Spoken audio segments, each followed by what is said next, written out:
Et non, les cartes manga ne sont pas les cartes les plus chères de One Piece Card Game. C'est ce qu'on va voir aujourd'hui dans cette vidéo. On va tout simplement parler de cartes qui ont une valeur inestimable, des cartes qui sont vraiment difficiles à obtenir, ou pour les avoir, faut soit payer très cher, ou alors faut être super fort au jeu.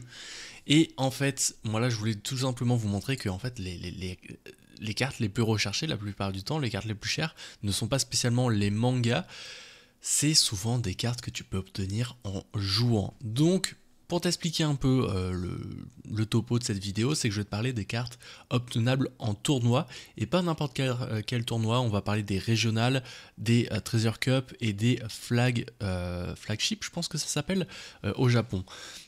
Honnêtement, la data sur ces tournois, elle est vraiment limitée, donc je vais pas te faire un topo par t'expliquer qu'est-ce que c'est, quel tournoi et quel tournoi, mais en gros, c'est plutôt plus ou moins des tournois similaires ou qui vont réunir beaucoup de joueurs. C'est pas vraiment ton local qui a chaque semaine dans ton card shop. Là, ça va vraiment être des trucs où c'est un peu plus majeur.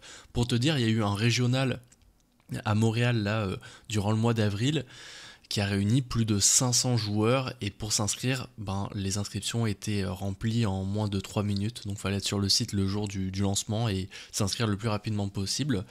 Et pour te dire, même il y a des gens qui viennent de Floride, qui viennent des États-Unis pour participer au tournoi à Montréal, parce que c'est un tournoi, c'est un tournoi où il n'y en a pas énormément, et en plus, comme tu vas pouvoir le voir, tu peux rembourser ton billet d'avion, legit, tu peux rembourser ton billet d'avion si tu as une bonne carte, si tu arrives dans le carré final, tu peux avoir vraiment des cartes exceptionnelles. Les Treasure Cup aussi, les flagships, voilà, c'est des tournois récurrents qui réunissent beaucoup de joueurs et où tu as des très belles récompenses. Donc on commence avec un petit apéritif, mais c'est juste pour que tu te rendes compte un peu de ce qui se passe, hein. Donc je rajoute mes slides là. C'est un peu ghetto, hein, mais je teste des nouveaux types de présentation parce que là j'ai fait plein de cartes à présenter. Donc je teste un nouveau format, hein. M'en voulez pas. Mais là tu peux le voir, c'est des cartes classiques, hein, même si on voit que c'est un peu plus full art parce qu'il n'y a pas vraiment de bord. Et ce que tu peux remarquer, c'est qu'il y a un petit stamp. Par exemple, là tu le vois, il y a Adio, un personnage de Odyssey, où il y a le stamp Regionals. Et c'est une carte qui est pour le coup uniquement obtenable dans les regionals, ce qui fait que la carte, vu qu'elle est jouée en ce moment dans le deck Lim et qu'un joueur français du nom de Flèche l'a rentrée dans un deck, la carte maintenant elle vaut 30$, alors que c'est une carte que tu as directement en participant au regional. Donc tu vois, c'est des fois juste des cartes promo comme ça, boum, un petit 30€. Là tu as Renoa Zoro de la Treasure Cup, toujours avec un petit stamp. Donc c'est souvent, soit c'est des visuels qui sont vraiment faits pour la promo, soit c'est des visuels qui sont repris et t'as juste le stamp qui vient d'être ajouté. Donc ça c'est des cartes, c'est des petits apéritifs, hein, c'est comme ça. Aussi voilà, en participant, des fois tu peux avoir un petit pack, voilà, il y aura 5 cartes à collectionner, t'en as une par pack, tu les ouvres, t'as des cartes promo exclusives, souvent avec des illustrations, des nouvelles illustrations. Donc c'est vraiment mignon, mais c'est vraiment quand tu participe et quand tu as la chance de participer, parce que c'est ça, hein, pour participer au régional, au Treasure Cup, tout ça, faut vraiment s'accrocher, déjà faut qu'il y en ait près de chez toi, et ou alors faut se déplacer, et en plus faut avoir la chance de s'inscrire. Mais il y a souvent une waitlist, ou alors il y a une file d'attente sur place, parce que des fois il y a des gens qui s'inscrivent mais qui se montrent pas lors de l'événement, et donc il y a une petite file d'attente, et les premiers arrivés, premiers servis peuvent rentrer dans le tournoi. Pour te dire, à Montréal, là, il y en avait qui faisaient la queue à partir de 4h du matin, alors que le tournoi était à 11h. Et ceux qui faisaient la queue, c'était des gens qui venaient de Floride, justement. Donc c'est pour te dire que il y a un engouement vraiment puissant sur les tournois One Piece comme ça, les régionaux, et les Treasure Cup et les flagships. Et on va voir tout simplement pourquoi. Voilà, là je t'ai préparé une petite slide. Alors désolé si c'est un peu crop, vas-y on va replacer ça pendant que je vous parle. Mais globalement, en fait, là je t'ai sélectionné une carte de Yamato, une carte secrète. Et bon, la secrète de Yamato classique, hein, dans OP1, qui en plus a été reprint, hein, il me semble, dans PRB, que tu vois juste ici, elle coûte 9$. Là on est dans les prix US. Il y a une petite promo qui a été faite, pas une promo mais une alternative qui est sympathique, qui est mignonne, 23$. On a une autre alternative qui est tout aussi jolie, qui elle, je sais plus de quelle extension elle est, peut-être ça se trouve c'est PRB, non je pense pas, Mais bon, bref, c'est une secrète d'une autre extension, elle est à 23$ aussi.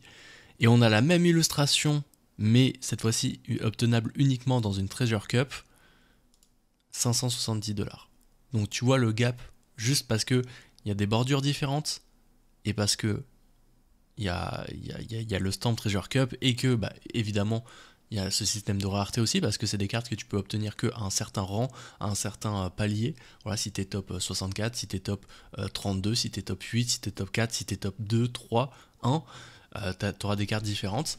Et donc, en fonction du type de la carte et du rang auquel tu pouvais l'obtenir, bah, elle sera plus ou moins rare, et forcément, elle va coûter énormément. Donc là, tu peux voir que la carte coûte énormément cher, juste parce que voilà, elle est obtenable en tournoi. Elle a le prix d'une manga. Vraiment, il y a des mangas qui ont le prix de 570$. Donc je trouve ça assez fou. Reste bien connecté jusqu'à la fin parce que je vais te montrer moi une carte que j'ai obtenue, une carte obtenable en tournoi. Euh, voilà, que j'ai eu une carte plus pour les regionals du coup de Montréal, hein, que j'ai acheté parce que j'ai pas pu participer aux regionals malheureusement. Donc reste bien jusqu'à la fin, je te montrerai des petites je te montrerai la carte en vrai, ça va être vraiment sympa. Donc je t'ai fait une petite sélection d'autres cartes qu'on peut avoir, et c'est vraiment des cartes qui se démarquent par le stamp, oui. Donc là tu vois, il y a le stamp Championship, celui-là par exemple tu peux les avoir dans les regionals, les Treasure Cup, mais tu as aussi les bordures. Donc là tu vois, c'est des bordures noires avec un sort de petit motif, cette fois-ci argenté. Ça veut dire que la carte elle est un peu moins prestigieuse. Là en l'occurrence quand même, tu vois, selon les pays, il faut être top 8, top 4 pour l'avoir, donc c'est pas si simple que ça. T'as plein de types de cartes, t'as cette Charlotte aussi qui est magnifique. Elle, ça fallait être dans un top 8 aussi, donc c'est une carte qui peut coter. Ensuite, je t'ai fait d'autres sélections, mais on a la Uta qui est assez récente, donc pour l'instant, il n'y a pas vraiment de prix. Donc elle est un peu inestimable, c'est une carte qui est super jolie. Et t'as la Dracul Mihawk aussi, la de OP1, magnifique, hein, c'est des cartes, faut s'imaginer les effets que ça fait. C'est des super belles cartes, et je voulais vous montrer parce que c'est pas des cartes qu'on voit souvent en fait, hein, sur YouTube. Souvent on parle vraiment des mangas et tout, mais faut vraiment ouvrir un peu son horizon, et il faut aller voir, faut aller chiner, parce qu'il y a vraiment des cartes qui cotent énormément.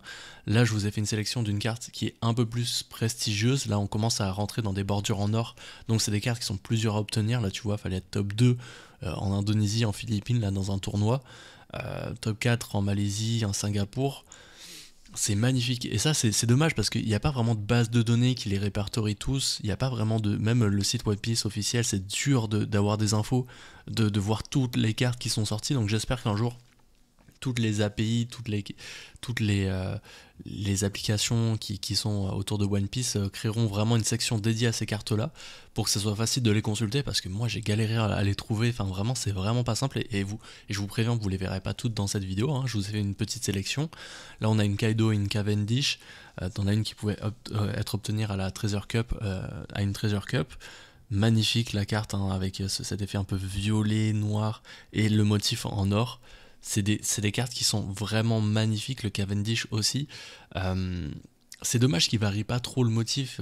Tu vois, moi ça pourrait être cool que chaque saison il fasse un motif différent pour vraiment les distinguer. Là on pourrait dire qu'elles viennent à chaque fois des tournois. Il y a un petit truc aussi qui les distingue, pas que les bordures, mais il y a aussi, tu vois, ces deux flèches ici. Quasiment à tous les tournois, toutes les cartes de tournoi en ont. Je sais pas trop à quoi ça correspond, si c'est une augmentation de level. Peut-être, si vous avez des indications, je serais preneur, parce que je sais pas à quoi ça correspond, et c'est vraiment valable sur quasiment toutes les cartes. Donc là on a une Roro Noazoro et une Chopper. La Chopper, hein, tu la connais cette illustration, hein. On la voit régulièrement en classique, mais là faut le dire, hein, il y a un cachet supplémentaire. T'as vu, il y a encore les flèches qui ressortent. La carte de Zoro, elle est magnifique, là, faut se le dire, c'est une très très belle carte, très très beaux effets. Celle-là, en vrai, je l'ai pas vue, mais à mon avis, en vrai, elle doit être quand même magnifique. C'est vraiment des super belles cartes. Ça, c'est une carte très récente, je pense pas qu'elle soit encore disponible, parce que ça a été tout juste annoncé. Mais là, si tu es top 2, top 4, selon les tournois, là, pour l'instant, en Asie, tu peux avoir un Ben Beckman qui est une carte ultra forte, jouée dans un deck Shanks, mais aussi dans d'autres decks qui incluent du rouge, parce que c'est une carte qui est trop puissante, hein. Dès qu'elle arrive sur le terrain, tu supprimes un adversaire de 6 ou moins en face, très fort pour 7000 de puissance. Et voilà, si tu veux pimper ton deck et en avoir 4, je t'invite à commencer à sortir le chéquier et à faire des crédits, parce que là, L'illustration elle est magnifique. Je pense que pour le coup c'est une illustration spéciale pour le tournoi parce que normalement je l'ai pas vu cette illustration. Possible que je me trompe, mais je pense pas avoir vu cette alternative. On a cette magnifique Vivi parallèle qui elle, bah faut être top 1 ou top 2 selon les tournois. Donc une carte qui va coter parce que Vivi ça cote ça en principe. Même si l'illustration je la trouve pas très belle, mais c'est une carte encore une fois inestimable parce que ça va être tellement dur à obtenir et je te le dis, plus on va avancer dans la vidéo, plus on va être dans des délires de fou. Donc ça c'est des cartes qui ont été annoncées, ça aussi c'est une carte pour le winner en fait, il n'y en aura qu'une seule, si t'es le gagnant tu auras cette Rafale Garlo. Alors je suis pas très fan de l'illustration mais c'est une carte qui va coter aussi 100% parce que c'est une carte dure à obtenir. Je t'ai fait quelques sélections de cartes comme ça qui sont là depuis un petit bout de temps pour un peu voir à peu près à combien ça peut coter, mais tu as cette Zoro qui était pas si difficile à obtenir parce qu'il fallait pas faire top 1 ou top 8, tu le vois par rapport aux bordures en argent, donc c'était pas une carte de winner. Pour l'instant elle cote quand même 400$. Hein, on est quasiment sur la porte d'entrée des mangas. On a cette magnifique Nami avec où tu vois Luffy et tu vois Zoro, donc on est vraiment sur le tout début de One Piece. Hein. Cette carte elle a un peu ce côté aventure, hein, je trouve. 700$, c'est à peu près sa cote. Pour l'instant, vu que c'est une carte récente, sa cote risque un peu de baisser aussi parce qu'il va y en avoir un peu plus sur le marché. Mais c'est sûr que c'est une carte qui va coter dans le temps et qui dans le temps va monter parce que c'est Nami, parce que tu vois Luffy, tu vois Zoro derrière. Et c'est la carte que je me suis procurée. Donc là, normalement, je te passe des petits plans en gros plan, là, en 4K pour bien que tu vois la carte. Mais c'est une carte vraiment, quand tu l'as devant toi, ce genre de carte-là, c'est des cartes qui sont magnifiques. Tu réalises vraiment la beauté de la carte. C'est vraiment magnifique comme carte. C'est des cartes qui sont très très rares. Donc je suis très content de l'ajouter à ma collection. C'est actuellement ma carte la plus chère. Voilà, je vous dirai pas le prix. Mais je l'ai payé bien en dessous du prix de marché là, donc je suis content, mais je pense que c'est quand même une carte qui va pour le moment baisser parce qu'elle est nouvelle, mais par la suite je pense que c'est pas mal. Mais t'as d'autres cartes qui sont un peu plus anciennes, tu vois, par exemple celle-là c'est pour les Championships 2023, si tu participes à certains événements pour les Worlds et que tu es arrivé à un certain palier, boum, t'avais cette magnifique Kuzan.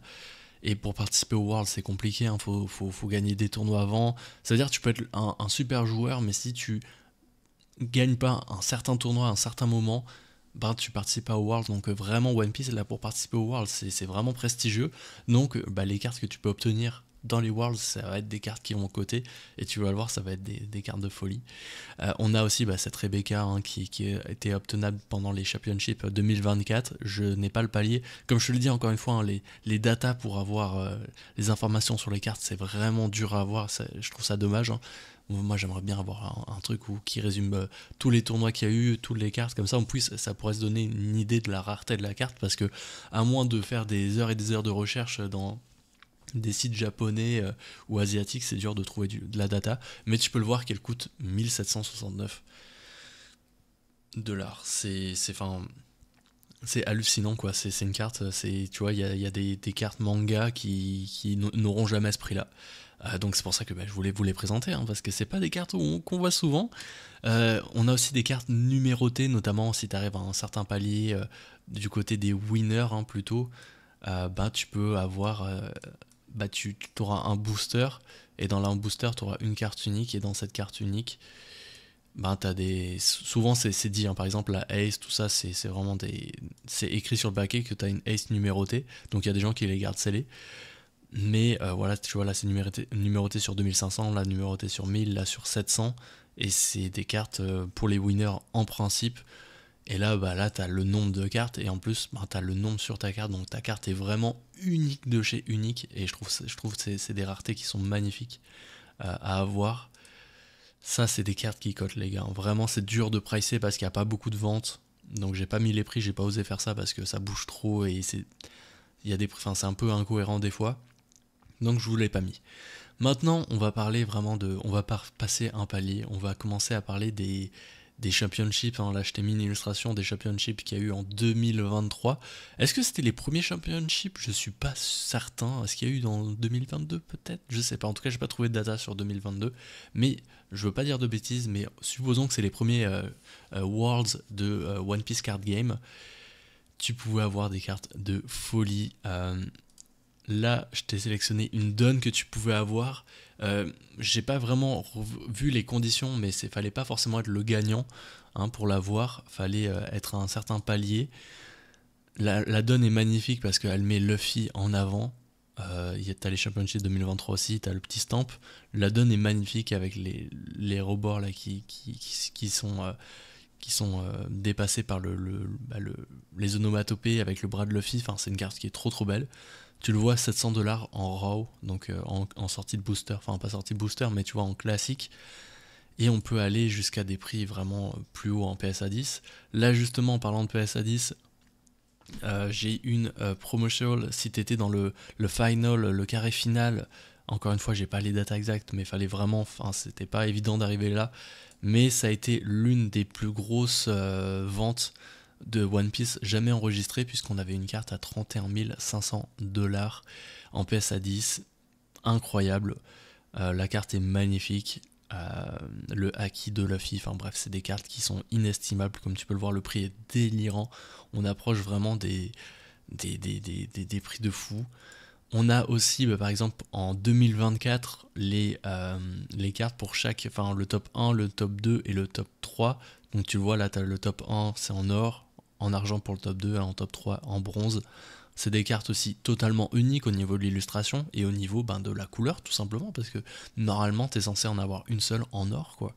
Et t'en as une seule en argent. Alors j'imagine que dans les impressions, il y en a qui doivent s'en mettre de côté, peut-être le fondateur de One Piece Card Game, je pense que c'est des cartes qui sont imprimées en peut-être 2-3 exemplaires ou voire un peu plus, mais officiellement elles sont remises aux gagnants. Donc je vous présente celle de 2024 en premier parce que celle de 2023 c'était quelque chose. Donc là on va tout simplement parler de ce qui est sûrement la carte One Piece la plus chère jamais vendue. Mais avant ça, donc là c'était retour en 2023, on a nos 3 gagnants, enfin notre top 3 avec le gagnant au milieu, en argent à gauche et à droite le troisième. Des cartes incroyables qui en plus ont bénéficié d'un partenariat avec Beckett, puisque Beckett a fait pas pour la première fois, mais a fait spécialement pour One Piece des labels personnalisés où tu as le nom du vainqueur, le type de vainqueur, donc si c'est le winner, la seconde place, la troisième place, et la signature du joueur. Donc c'est vraiment, ça ajoute encore plus une rareté. Alors là, ce qui est drôle, c'est que c'est une 8.5, une 9.5. Imagine, en plus c'était une Black Label. Bon, je suis pas sûr que ça aurait rajouté de la valeur ou quoi, parce que c'est juste une carte unique de toute façon. Là, je t'ai mis un peu un visuel un peu plus clair de la carte. C'est une Luffy Gears 5 magnifique. Tu vois la dorure là qu'ils ont mis sur le pseudo, sur les caractères. Cette carte c'est tout simplement sublime. En plus c'était la hype du Gears 5, donc forcément cette carte là est très recherchée. Et le vainqueur l'a vendu. Il a fait un petit tweet le 26 septembre 2024. Officially sold, goodbye my baby. Et là il a mis la photo avec Goldie Roger. Et donc là, on a un visuel un peu plus clair de à quoi ça ressemble, hein, mais tu le vois, la carte est tout simplement sublime. L'effet de dorure est fou. Le fait que en fait, là, ça soit une gold étiquette aussi, je trouve que c'est quand même cool, mais ça aurait été bien un petit 10, tu vois. C'est le petit côté frustrant. Tu dis, ah, c'est frustrant de voir un 9.5 sur une carte comme ça, mais c'est Beckett, hein, ils sont sévères, hein, qu'est-ce que tu veux que je te dise. Et cette carte, apparemment, et c'est pour ça que je ne l'ai pas écrit comme ça, parce qu'il n'y a pas de source officielle, mais on est à plus de 2 millions de dollars de vente. Vraiment, cette carte s'est vendue pour plus de 2 millions de dollars. Ça m'étonne pas, parce que One Piece Card Game, c'est quand même très coté, et il y a des gens dans le milieu, dans le milieu de la carte, qui ont énormément d'argent, et pour qui, eux, 2 millions de dollars, c'est pas énormément, c'est de l'argent, mais c'est pas énormément, et surtout, c'est une carte unique, et quand tu regardes Pokémon, historiquement, les cartes de tournoi, les cartes comme ça, c'est des cartes qui cotent vraiment, et donc dans 20 ans, 30 ans, on sait pas jusqu'à où ça peut aller One Piece. Ça se trouve, la carte vaudra même plus 10 000 $, ça se trouve, elle vaudra même plus rien du tout parce que One Piece, tout le monde s'en foutra. Ça se trouve, ça va devenir l'une des cartes les plus recherchées au monde, qui peut atteindre des chiffres déraisonnables, des 10 millions de dollars, on sait pas. Bon, quoi qu'il en soit, si j'avais 2 millions de dollars à mettre, je le mettrais pas là-dedans, hein, on s'accorde sur ce truc-là, mais voilà, et ça se trouve c'est beaucoup moins, mais apparemment les sources disent plus 2 millions de dollars pour cette transaction, pour une carte qui est magnifique. Donc voilà, c'était Vivre Card, je voulais tout simplement vous parler un peu de ces cartes-là, qu'on voit pas souvent, mais qui sont pourtant exceptionnelles, qui valent même plus que des mangas. Donc il n'y a pas que les mangas dans la vie, il y a aussi des cartes de tournoi comme ça, qui sont très très belles. Toi, n'hésite pas à dire qu'est-ce que tu collectionnes, est-ce que tu collectionnes ces cartes-là, parce que bah, ça m'intéresse, parce que voilà, on les voit pas souvent. Mais je me répète là un petit peu. Bon allez, c'était Vivre Card, merci d'avoir regardé la vidéo jusqu'à la fin, bye.